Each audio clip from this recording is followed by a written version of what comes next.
अगर हम प्रभु से प्रार्थना करें कि प्रभु हमारे अंदर की जो अविवेकमयी चतुरता है वो नष्ट हो जाए। विवेकमयी चतुरता तो भक्त में रहती है, जो माया के संबंध से हमको हटाती है।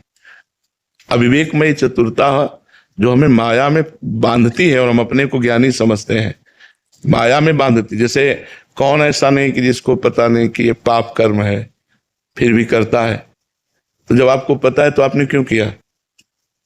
बोले हम नहीं चाहते थे फिर भी हो गए। मतलब अज्ञान, अज्ञान की प्रवीणता, मतलब चोरी बड़ी सफाई से, ईमानदारी से बेईमानी, ईमानदारी से बेईमानी मतलब बहुत सफाई से झूठ बोलना, बहुत सफाई से बेईमानी करना, ये बहुत सफाई से अपने साधन को चौपट कर देना। और हम समझते हैं कि साधक है। कामना, ममता, आसक्ति, मोह आदि में बड़ी सफाई से हम अपने को भ्रष्ट कर देते हैं।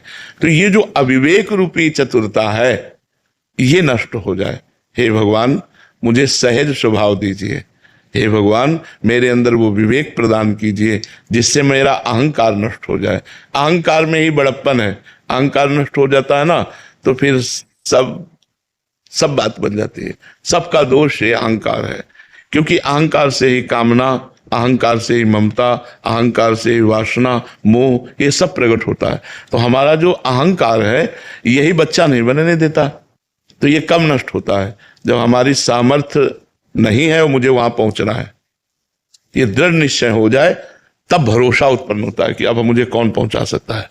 तो निकुंज में हमारी पहुंचने की सामर्थ्य नहीं है, क्योंकि वहां जहां ब्रह्मेश्वर आदि सुदुरूह पदारविंद, ब्रह्मा, ईश्वर, भगवान शिव, बड़े बड़े ये नारदादेशु कैरगम्यम, नारद जी, अजमाने ब्रह्मा, ईश्माने भगवान शंकर, इन बड़े बड़ों के लिए जो अगम्य विषय है वो है निकुंज रस, वृंदावन रस, जहां कि प्रगट की रज की याचना भगवान शंकर सनकादि करते हैं। किशोरी तेरे चरणन की रज पाऊं, बैठ रहा हूं कुंजन के कोने श्याम राधिका गाऊं, जो रज शिव सनकादिक दुर्लभ, जो रज शिव सनकादिक दुर्लभ, ये प्रेम रज बड़ी दुर्लभ है।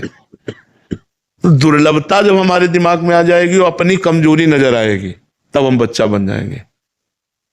अभी हम निकुंज की प्रबल लालसा नहीं हुई और अपने में कमजोरी महसूस नहीं हो रही, क्योंकि अज्ञान है।